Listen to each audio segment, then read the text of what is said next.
एक बुरी खबर देहरादून के लिए आजकल टाइम्स ऑफ इंडिया ने पब्लिश की है, जो कि है कि उत्तराखंड प्लान्स टू फेल, यानी कि जो उत्तराखंड सरकार है वो प्लान कर रही है 25,000 पेड़ों को काटने का for constructing a research college बनाने के लिए एलिफेंट रिजर्व के नज़दीक।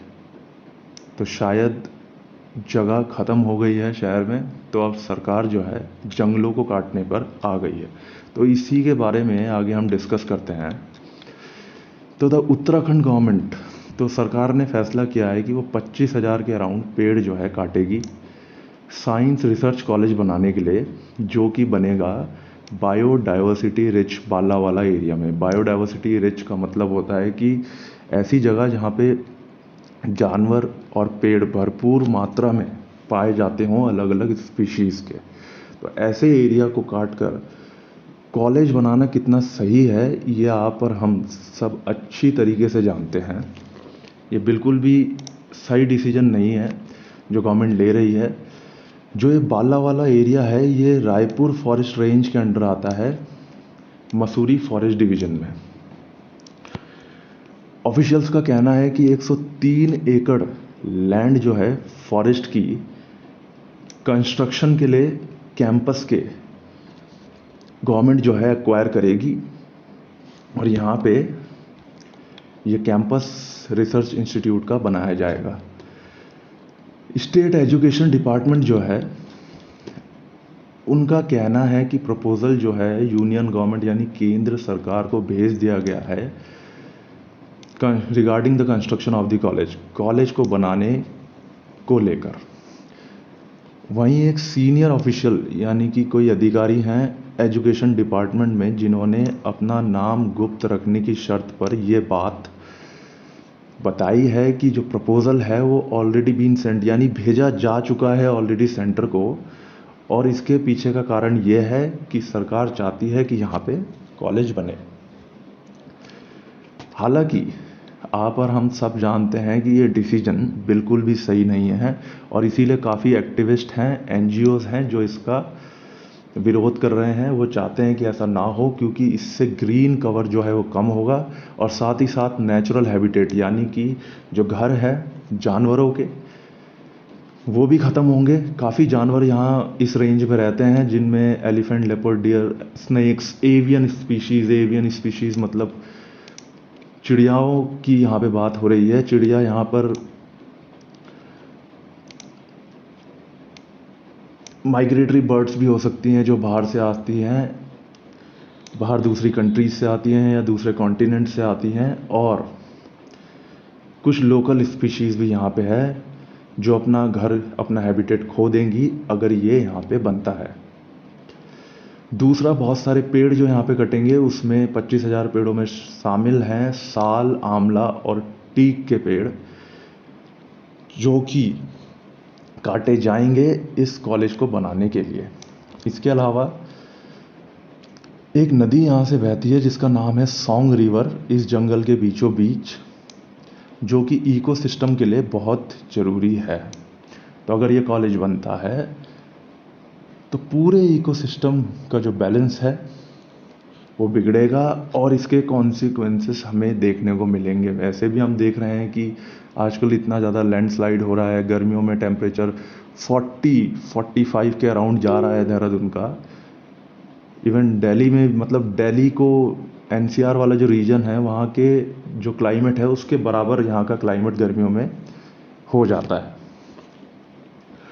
दूसरी चीज़ जो यहाँ पे है, जो फॉरेस्ट है, इसकी एक और इम्पोर्टेंस ये है जिस फॉरेस्ट को काटने की बात हो रही है कि ये शिवालिक एलिफेंट रिजर्व के पास से टच होता है, पास भी है और टच भी होता है, और इसलिए यहाँ से शिवालिक एलिफेंट रिजर्व से हाथी यहाँ आते जाते रहते हैं और इसका कॉरिडोर की तरह इस्तेमाल करते हैं, यानी कि वो रास्ता जहाँ से जानवर इधर से उधर मूव करते हैं, एक जंगल से दूसरे जंगल में मूव करते हैं।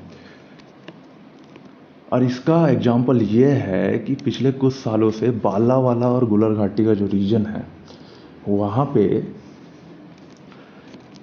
जो एग्रीकल्चर लैंड है वहाँ पे काफ़ी ज़्यादा हाथी पहले आ रहे थे, और ह्यूमन सेटलमेंट यानी जो बस्तियाँ हैं जहाँ पे लोगों के घर हैं वहाँ पे भी वो काफ़ी लंबे समय से आ रहे थे, इसलिए पिछले साल 2020 में नवंबर में 3 किलोमीटर लंबा सोलर फेंसिंग यहाँ पे लगाया गया, जिससे हाथी जो हैं उस फेंस को पार ना कर पाए और एग्रीकल्चर लैंड और ह्यूमन सेटलमेंट को बचाया जा सके।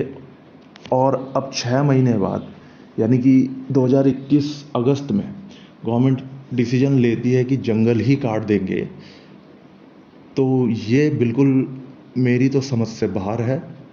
ऐसा नहीं होना चाहिए। इसके कॉन्सिक्वेंसेस हम जानते हैं। एक तरफ गवर्नमेंट बात करती है सस्टेनेबल डेवलपमेंट की, यानी ऐसा डेवलपमेंट जिसमें नेचर का भी ध्यान रखा जाए और ऐसा डेवलपमेंट किया जाए जिससे नेचर को नुकसान ना पहुंचे और हम भी डेवलप हों। लेकिन पिछले कुछ सालों से हम देख रहे हैं कि सस्टेनेबल डेवलपमेंट के नाम पे कोई भी काम नहीं हो रहा है। हमेशा जो भी प्रोजेक्ट आते हैं उनमें जंगलों को काटने की बात होती है। अभी कुछ महीने पहले थानों में एयरपोर्ट को एक्सपेंड करने की बात हो रही थी, इंटरनेशनल एयरपोर्ट बनाने की बात हो रही थी, वहाँ पे भी बोला जा रहा था कि हज़ारों पेड़ कटेंगे। हालांकि वो काम अभी रुक गया है और इसका श्रेय जाता है यहाँ के एनजीओज़ और एक्टिविस्ट को, जो सामने आए और उन्होंने इस प्रोजेक्ट को आगे बढ़ने से रोका। वहीं दूसरी तरफ जो ऑफिसर हैं फॉरेस्ट के, रेंज ऑफिसर बालावाला फॉरेस्ट के, उनके अनुसार 103 एकड़ लैंड जो है गवर्नमेंट कैप्चर करेगी, जिसमें 20 से 25 हज़ार पेड़ अभी मौजूद हैं। उन्हें काट कर गवर्नमेंट वहाँ पे वो इंस्टीट्यूट, रिसर्च इंस्टीट्यूट बनाने की बात कर रही है। हमने ये भी देखा है कि पहले भी बहुत सारे पेड़ देहरादून में काटे जा चुके हैं डेवलपमेंट के नाम पर। दूसरा, रेंज ऑफिसर का ये भी कहना है कि हमने अभी तक 5,000 पेड़ों की काउंटिंग कर ली है और बाकी जो 20,000 के अराउंड बचे हैं उनकी भी काउंटिंग हो रही है। हालांकि स्पीड स्लो है क्योंकि मॉनसून चल रहा है, इस वजह से अभी उनको भी काउंट करना बाकी है। मीनवाइल एन आईएएस ऑफिशियल यानी कि फॉरेस्ट सर्विस के कोई अधिकारी है, उनका मानना है या उन्होंने कहा है कि स्टेट गवर्नमेंट प्लान कर रही है फॉरेस्ट लैंड को एक्वायर करने के लिए, इंस्टीट्यूट कैंपस बनाने के लिए। क्यों? क्योंकि ये कॉस्ट इफेक्टिव है। कहने का मतलब है कि अगर गवर्नमेंट जो है एक्वायर करती है लैंड लोगों से, यानी कि फॉरेस्ट के अलावा कहीं और अगर गवर्नमेंट लैंड खरीदती है तो उन्हें जो है काफ़ी हैवी अमाउंट देना होगा।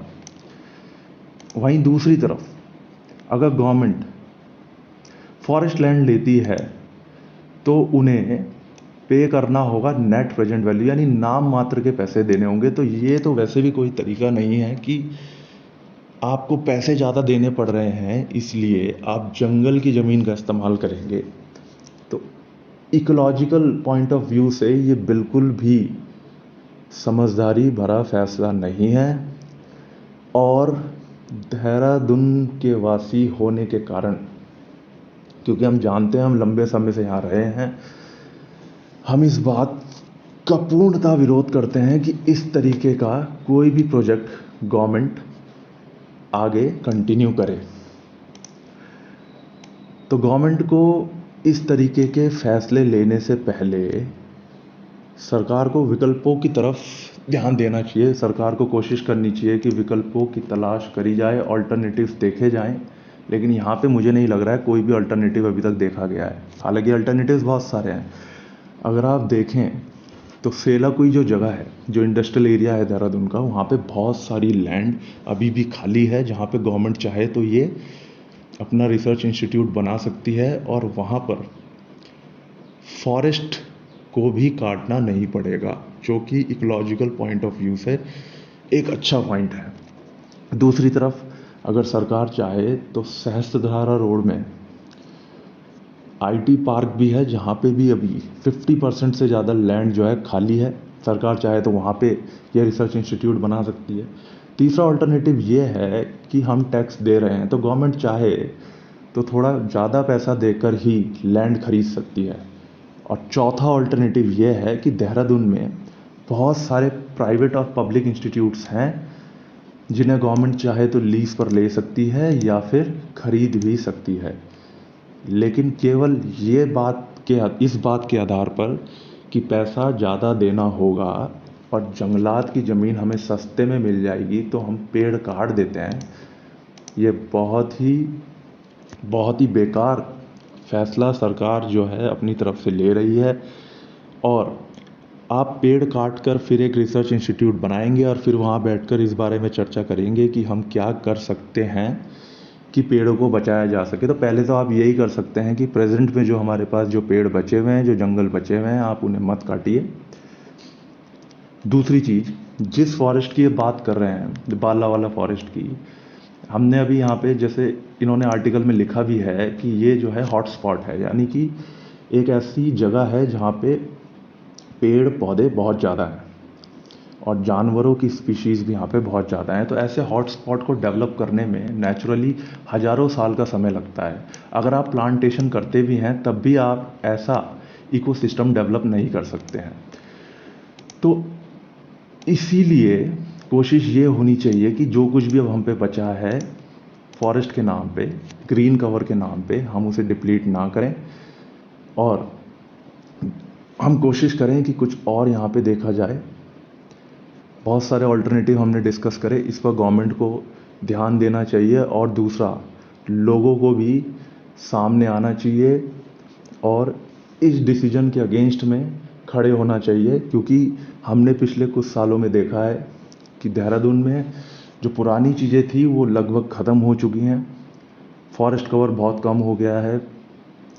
जो बगीचे थे जिसके लिए देहरादून जाना जाता था, आम और लीची के बगीचों के लिए, वो भी लगभग ख़त्म हो चुके हैं, काटे जा चुके हैं। वहाँ पे डेवलपमेंट के नाम पर घर ही घर बन रहे हैं। उसके बाद बासमती यहाँ हुआ करता था, वो लैंड भी ख़त्म हो गई है। जो माजरा के आईएसबीटी के आसपास की जो ज़मीन थी, जहाँ का बासमती इंडिया में नहीं पूरे वर्ल्ड में फेमस था, अब वहाँ पे भी लैंड नहीं बची है। और कॉन्सिक्वेंसेस हम देख रहे हैं, गर्मियों में यहाँ पे टेम्परेचर 40 जा रहा है, बारिश यहाँ पे मानसून में हो नहीं रही है, लैंडस्लाइड सारे में हो रहे हैं। तो इन्वायरमेंट जिस तरीके से बदल रहा है, ग्लोबल वार्मिंग हर कोई जानता है। बचपन में हमने सस्टेनेबल डेवलपमेंट के बारे में पढ़ा था। तो गवर्नमेंट को देख के ऐसा लगता है कि वो जो सारी नीतियाँ हैं जो ये हमें पढ़ाते हैं वो किताबों तक ही सीमित हैं, और जहाँ पे उनका असल ज़िंदगी में इस्तेमाल होना चाहिए वो गवर्नमेंट नहीं कर रही है। तो आई रिक्वेस्ट यू ऑल,